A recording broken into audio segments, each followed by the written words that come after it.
Boss TV, where inspiration strikes. Asante. Good morning. Good morning. Good to see you. Pleasure. Right. For the benefit of my viewer there, who exactly is Wilkins and what does he do? I am Wilkins Muganda, a pharmacist by profession.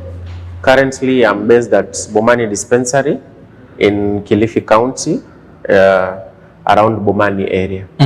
Yes. All right. Welcome to the show. Thank you. Right. To begin with, from listening to Madam, who happens to be a lab technician, Yes. did you feel any frustrations from their side that people are not embracing the act of coming to laboratories and trying to get some bit of tests? Yes, it's a bit of a challenge currently, because you find most people prefer to self-medicate themselves, Right. rather than going through the right channel. That is, go to the hospital, get yourself tested, then you can be prescribed the right drugs, rather than waking up and walking to a pharmacy or a chemist or just deciding, give me 1, 2, 3 drugs, then I'll feel good. Right. Yes. Of course. I want to ask you this simply because you're a man, and we men are the ones who are mostly considered to be ignorant or matter to do with the health and medication. We just treat ourselves with the few drugs that we know. Is that the case on your side? Yes, because even currently, when you walk into various hospitals, when you just try and do a random sampling, Right. you will find that most patients are females and children. If you will find male patients, then they are seriously ill. But most men prefer not going to the hospital. Right. Yes, Until things worsen. they think it makes them feel weak when you go to the hospital. Right. Yes. Is such an idea, is such a notion good? No, Not at all. it's not healthy. With our African nature? It's still not healthy. Whether African nature, European perspective, it still does not help us benefit. Yes. Right. And why do you feel like most people don't want to go into a hospital and get tested? One, most people have the notion that when I go to the hospital, I'm kind of wasting my time. You know, because there is the queue. You just can't come. Let's say you can't arrive at 10. Someone was there by 7, and you want to be served first before Right. the other guy. So people feel like if I go to the hospital, I will waste time. I have other important issues to do. But our health is more important than the other issues. Because if I'm not able to wake up and go to work, I won't be able to have the money that I'm trying to look for to have a better future. Yes. Right. So the first reason might be time. Yes. The issue on time there. Yes. Secondly, it's just our culture, how we were raised. You know, in the African perspective, growing up, most of us were treated with herbally. So you are ill, maybe your grandmom, your grandpa prepares a concoction, gives it to you, drink it, you will be fine. right. And you end up being fine. So as the more we grow up, we live with that inside us. So people feel there's no need to go to the hospital. I will just drink ginger tea and I will be fine. Or I will take 1, 2 and I will be fine. Right. Yes. Staying on the concussions that were used previously during our times, our grandfathers' times, do you feel also it's something that we are slowly developing and embracing as such, simply because we think this side of going to seek help from the doctors and the kind of medicines that they give us, it's not working at all? No, I will not dispute that, or neither will I concur with it. But what I can say is there is herbal medicine Right. that works, and there is herbal medicine that does not work. Today, people kind of go into the herbal line to profit, to make money. Right. But there are people who genuinely treat with herbal medicine. And you also have clinics who deal with purely herbal medicine, and they work. But people have come up with the idea now, since people are embracing the herbal side, let me now tap into this market so that I can profit. So on top of the herbal medicine, they now mix the wrong herbs. And in the end, you will find out when you're now taken to the hospital, your condition has worsened simply because of the herbs that you took. Yes. Very true. Right. In your line of duty, Wilkins, most people say that you pharmacists are the ones who are supposed to be blamed for the fact that people do not walk into laboratories and get tested. Is that a blame that you're taking? Not really, but in most cases, our line of profession has always been under attack. Because one, we have access to the drugs. Anyone can just come to the pharmacy or chemist and purchase any drug. But our governing body, the PPB, came out with guidelines on how to operate. There are the over-the-counter drugs like paracetamol, Piriton, but they are, especially antibiotics, are supposed to be sold only at prescription level. Yes. But you'll still find, okay, there are still few people, there are few cases whereby you're just walking and you'll buy any antibiotic that you want, because maybe that guy has been there since morning, he has not made any sale, and here you come, you want an antibiotic goes for around 3,000. He will not send you away because you don't have a prescription. Yes. How do we get to balance between making money, running that business, and making sure that the health of the customer is quite good? Now that comes to individual basis on your work ethic. When a customer comes or a patient comes to your place, there is not all patients come with the same amount of money. Some will come where they are well off, some don't even have money. So it is up to you to now judge the situation. But at the end of the day, the patient satisfaction is supposed to come first before your income or before the profit of the business. If you tend to think in that direction, then you will help the patient. But if you are all about money oriented, then you will just have sales for the purpose of profits, but not for the purpose of helping the patient. Yes. Very true. Now, during your time of working on weekends, have you ever gotten an experience, a scenario where you served someone a medication without prescription and you went ahead and it wasn't the situation and they came back to need to want another medication? Yes, it has happened before. But now in such a scenario, when you come, maybe I gave you the first medication. It didn't work. Your condition worsened. I cannot give you the second medication or a different medication simply because the first one, that will now be like, I'm trying to guess. This didn't work, let me try this. This didn't work, let me try this. So in such a scenario, I'm supposed to refer you now to the hospital. Or if at all, you come, let's say I'm at the chemist, and you come and find me there, and after explaining how you feel, and I'm not so sure about what really is ailing you, my aim is not now to make sales. My aim is, I might maybe just give you first aid. To help you during that short period of time, but I will tell you, you have to go to the hospital because there are tests that have to be carried out on you so that to determine what really is ailing you.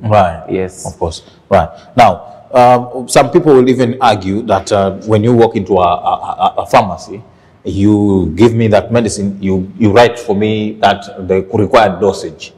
What big deal does it have if at all you've written the correct dosage? Does it, it's okay if I go take the dosage and I feel I'm okay, it's good to go. I can come again next time if at all I'm feeling bad, and I may not choose not to go to the laboratory for the tests.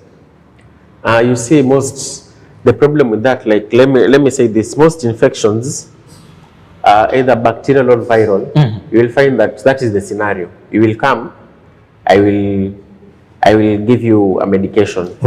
It is the correct dosage, and you will take it as required. You will feel better. After a week or two, the condition recurs. Then so the more I keep giving you this drug, the more this condition keeps on worsening inside your body. And the moment now you'll decide, let me go for a normal checkup in the hospital, it will be too late. You will now have to incur a lot of costs so as to treat you, because the bacteria kept on growing, because there's also what we call drug resistance. It happens in a case whereby, especially with antibiotics, you're used to a certain drug. You take it once, it works. The next time, so the more you take it, the more your body develops resistance against the ingredients in this drug. then now your body gets used to it. It's like normal. You'll take it and you won't feel any change. You will still be the same. Then now you are now putting your health at risk more. Yes. Right. You're going to put your health at risk more, quite something key to note there, but you told me that the body that governs the pharmacies is called what? PPB, Pharmacy and Poisons Board. Yes. Has been quite often been working harder and making sure that they bring sanity and the standard of quality of service in the profession that pharmacists. Yes. And of course, I've seen quite a number of raids mtaani pale kwenye some of the few chemists that I know. Do you feel it's doing enough in making sure that issues to do with the life and the health of customers is upheld? Yes, currently they are trying their level best, because initially they will, if they were to come to Mombasa, like they will send a memo or they will announce like we will be in Mombasa next week to check on the levels of the chemists that are around, the health standards. Right. But currently they just come and announced any time of the day. Recently they came around 6 p.m. over the weekend. You know, it's not normal for you to expect a drug inspector at your premise over the weekend. But now they show up randomly. So they will get you unaware and they will say, okay, so this is what you're doing, this is wrong. Come, you have to. There's a penalty for that. And I think they are currently doing a good job. Right, definitely. Now, if you look at the style at which they are using, maybe to monitor what you guys are doing, do you feel like they've seen that there's some bit of cheekiness into whatever you're doing? That's why they try and employ some of these tactics of coming at 6 p.m., you know? Yes, you know, this is Kenya. There is always cheekiness everywhere.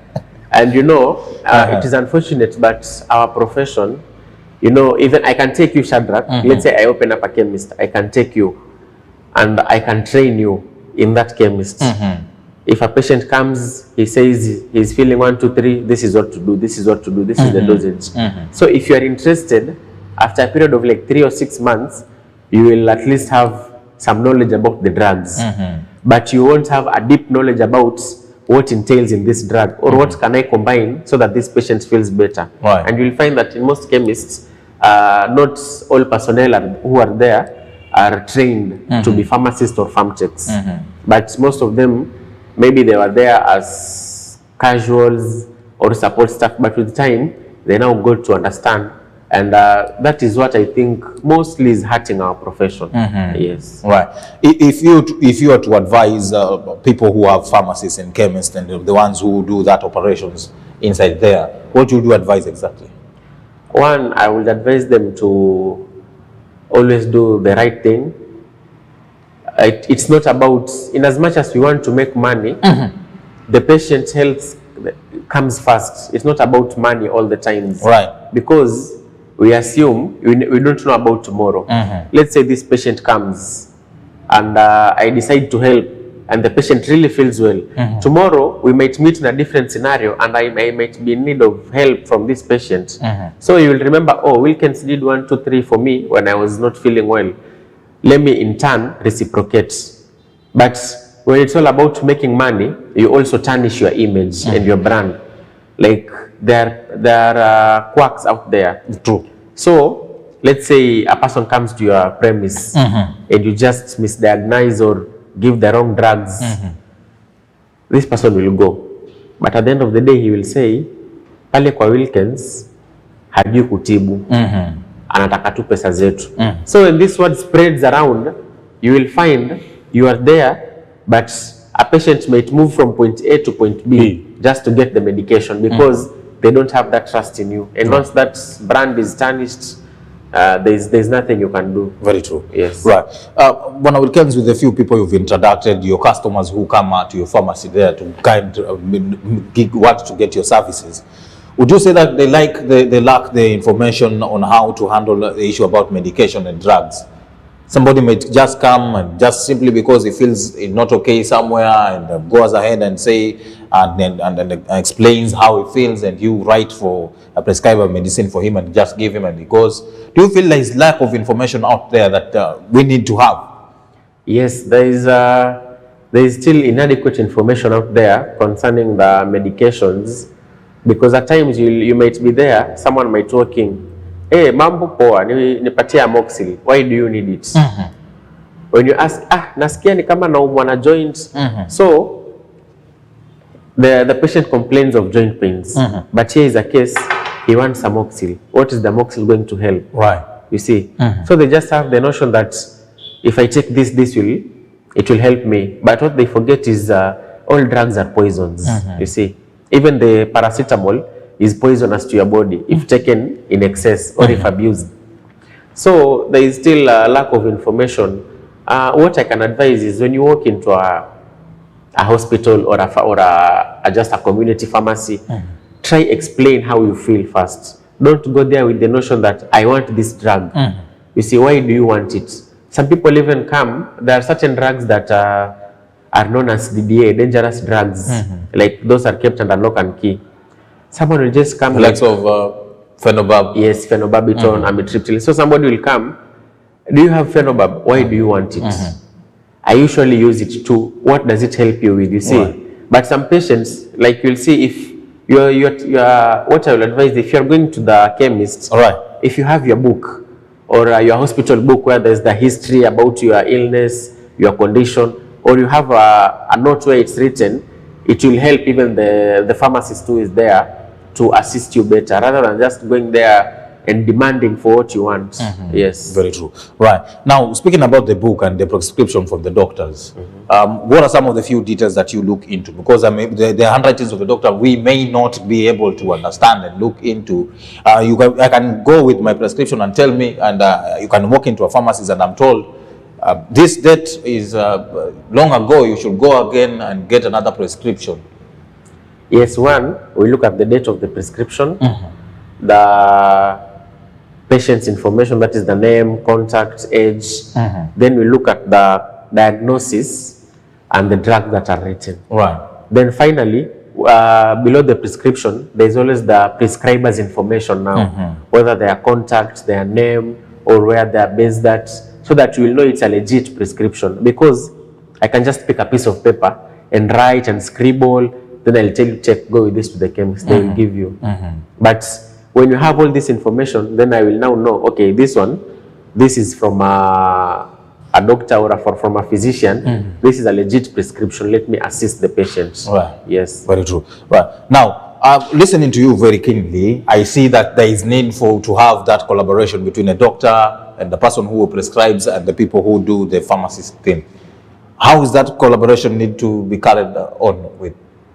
There is need for we call it the intra-profession interaction, because I cannot work on my own. Even if, like currently, I work in a hospital.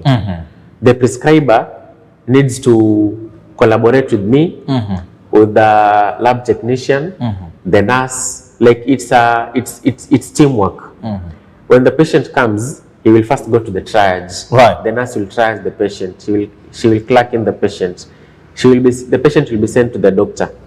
At the doctor's room, maybe if there's need for consultation about a certain drug, the interactions, the doctor will confirm with the pharmacist.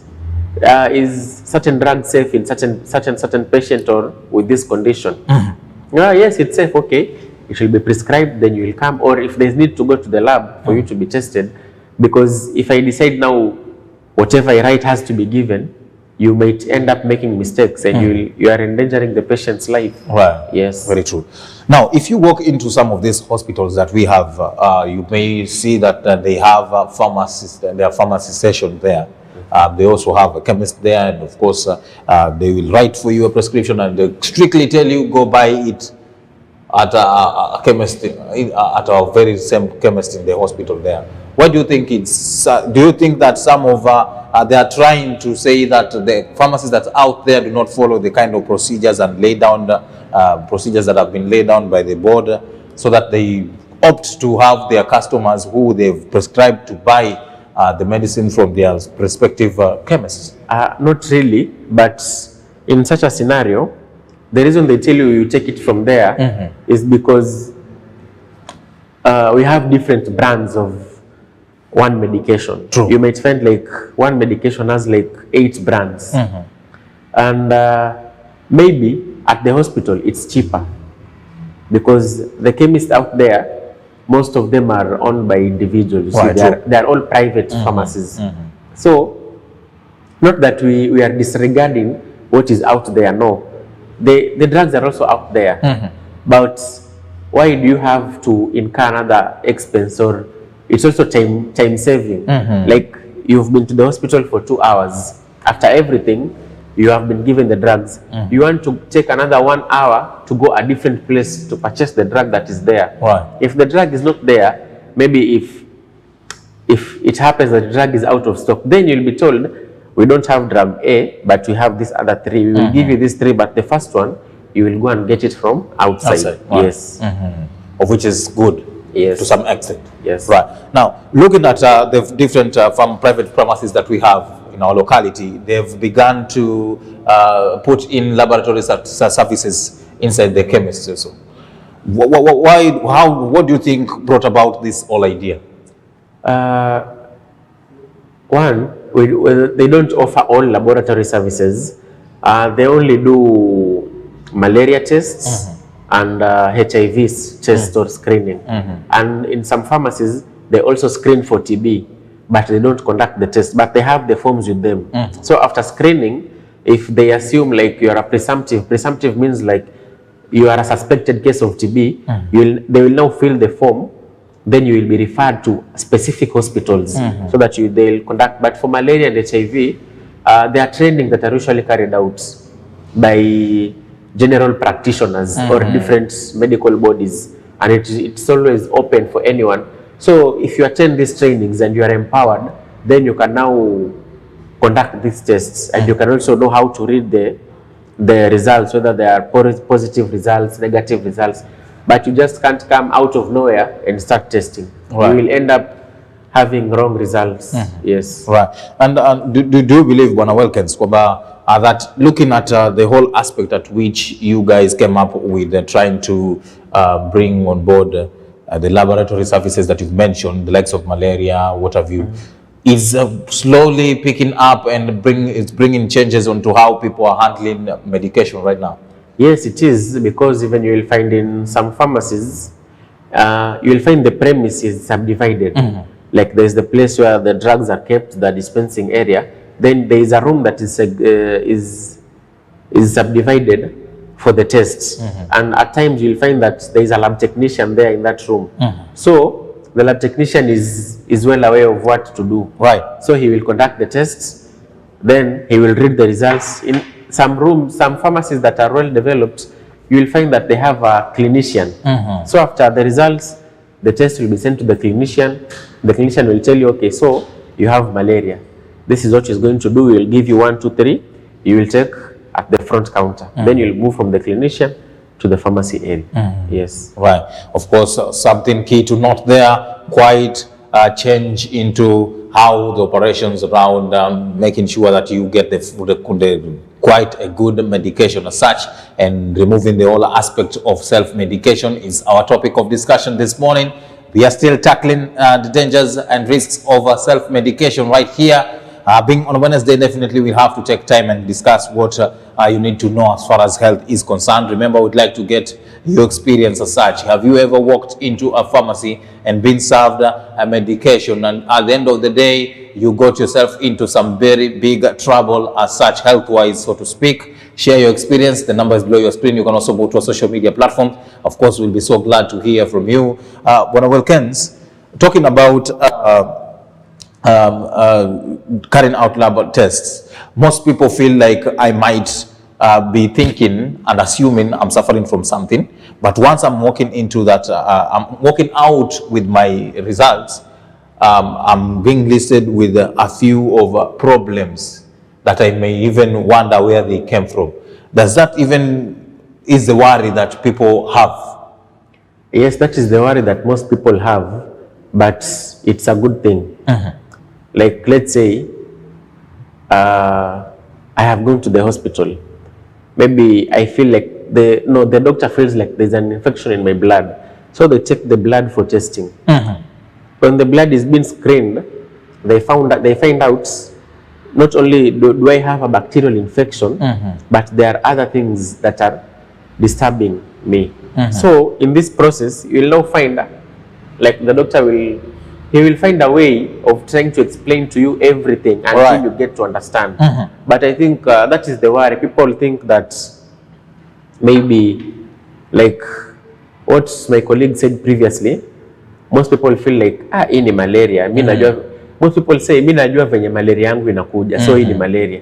But when you go to the hospital, they find out it's dengue fever. It's not even malaria. So you'll be wondering, dengue fever, how? Because they also have alike symptoms, and you'll find out maybe apart from the dengue fever, you have another viral infection that you even had no idea about. And it's good that it has been found out at early stages, so it can be easily managed, and it will also help you in future. Right. Yes. Very true. And we've had scenarios where if somebody walks into laboratory A and comes out with results, and he's not satisfied with them, and goes to laboratory B, and the results are different. Don't you think such scenarios are the ones that make people not to get tested as such? In such situations, what I will advise is go to an ISO-certified health center or hospital or clinic, because currently we have very many clinics opening up.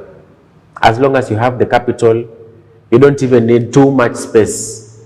You just need like 2 rooms and you're good to go.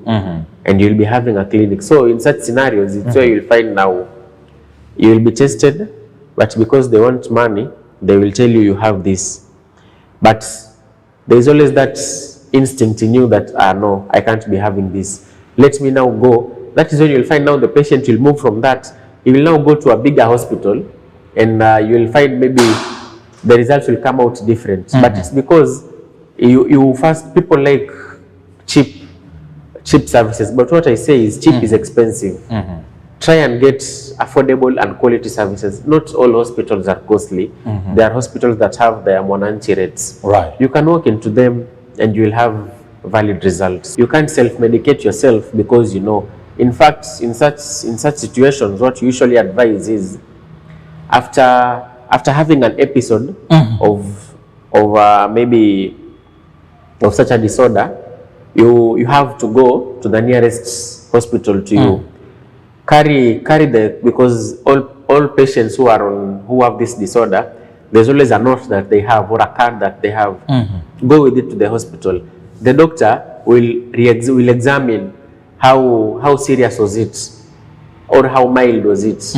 After that, they will give you the same medication. They won't change the medication, but it's all about a matter of evaluation or how are you faring. That's why they're usually given maybe drugs that will sustain them a month. They go back to the clinic for review. They are given for 2 weeks. They go back to the clinic for review. So it's all about evaluating the process. How is the patient faring on after a certain period? Right. Is he improving? Are there relapses? Right. Then from that, the doctor can know what to do next. Yes. So it's not advisable for you to assume and say simply I use this drug, let me just take it and relax. No. That will be abusing it. Like in the case of there are certain drugs that, though nowadays they are strictly controlled, but there are certain syrups that had a relaxation effect. They had codeine in them. So somebody will just come in, nasikia naumwa na kifua na kohoa, please give me benylin syrup or give me what syrup. But in this syrup, what they're targeting is the codeine in the syrup. They're not taking it to relieve. The patient is feeling okay, he's just fine. He just needs to relax. So he will take it. He won't even go far, just next to your pharmacy. He will open the whole bottle and drink it as if he's taking water. And after that, he will feel okay. So, like it's in such scenarios that we discourage self-medication at all times.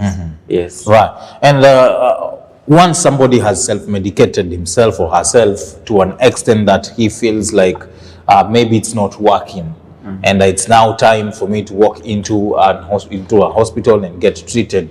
And once the lab tests are done there, we find the situation has worsened.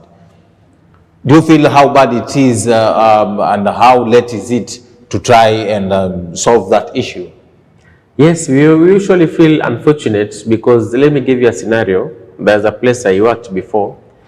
A patient, this guy used to go to the chemist. He had chest problems. He used to go there, so he would take antibiotics, painkillers. But the condition did not, kept on worsening.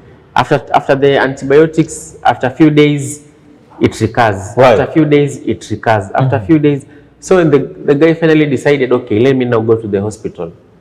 The patient had been suffering from TB all along, but he had no idea.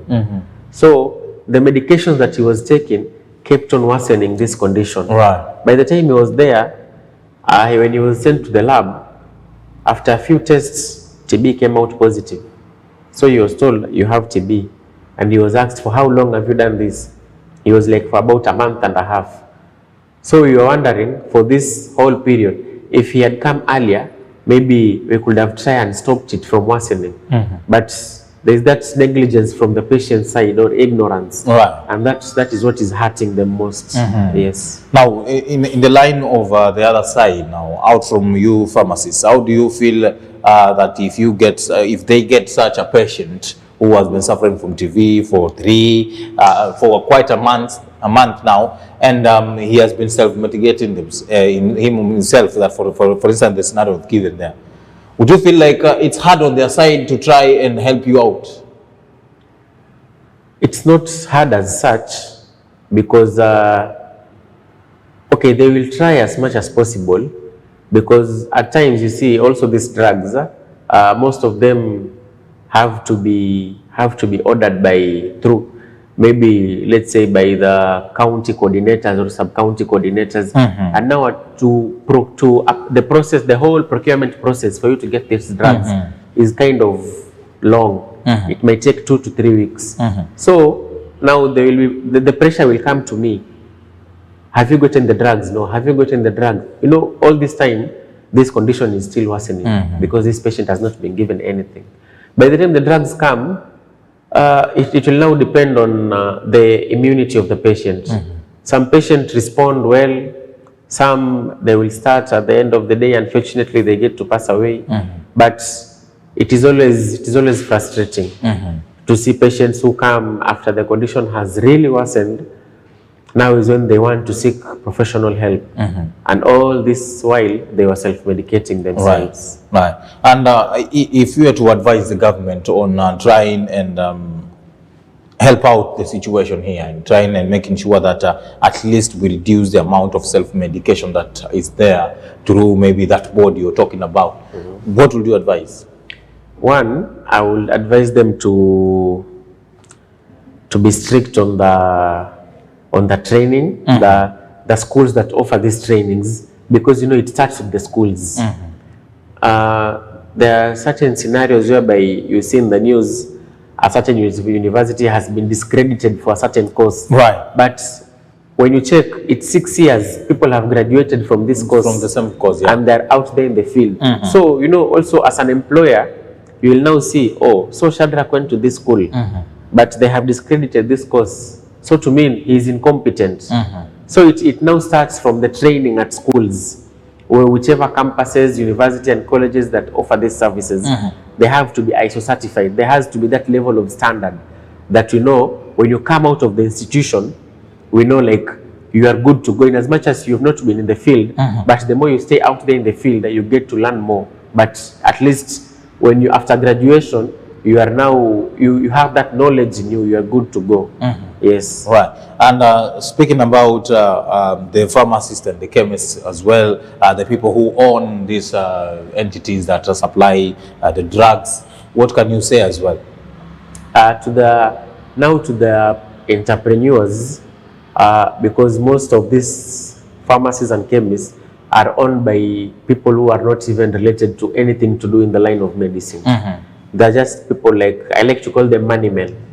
He has the capital, but he wants to start this business, but now he is not well equipped. What I can say is, it's okay to start the business for your growth, but upon opening up this business, try and employ the professionals, you see, so that at least your brand grows. You see, Like in the example of Makadara Chemist, it started way back in the 80s, you see, but it has grown to be one of the, I think, fast selling chemists around Mombasa. People even come from Kilifi, they come to Makadara Chemist, because it's all about, if you employ the right people, people who know what to do, your business will always grow. Don't look at the perspective like, you see, most people have the problem that if I employ a professional, they will want more salary.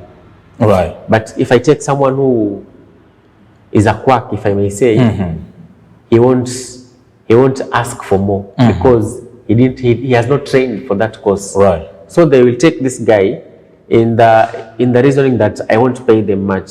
But you won't pay them much. What are you going to gain? You see, if you take a professional, you will always come to you. The two of you will always agree on the salary. But at the end of the day, this person is going to grow your business. He's going to develop your business and he's going to expand it because they know what they are doing when they are there. Okay. Yes. Right. Very true. Quite something key to note there. If you want your brand to grow, find or rather employ professionals. Yes. Very true. Right. Now, we have those crook, I don't know if I may use the word crook, ignorant, or whatever, call them. They do not want to go and get tested and just assume everything and just look for the concoctions of Mwarubaini. They go here and there, find painkillers and use them and take them. What can you say? And try and tell them to what point are they putting themselves into a risk? What I can say to them, at some point, these concoctions, they damage our liver and kidney. Because the more we take them... There are no more concoctions that I know. Yes, even some of these herbal medicines, you know, the more you take them, you know, like the normal drug, there is the process that it undergoes when it gets into your body. Right. To the point that it can be taken out as waste. There's the part that goes out as the waste product, and there's the part that now remains in your body that now works to make you feel better. But some of these concoctions, they happen to damage our kidneys and livers, you see.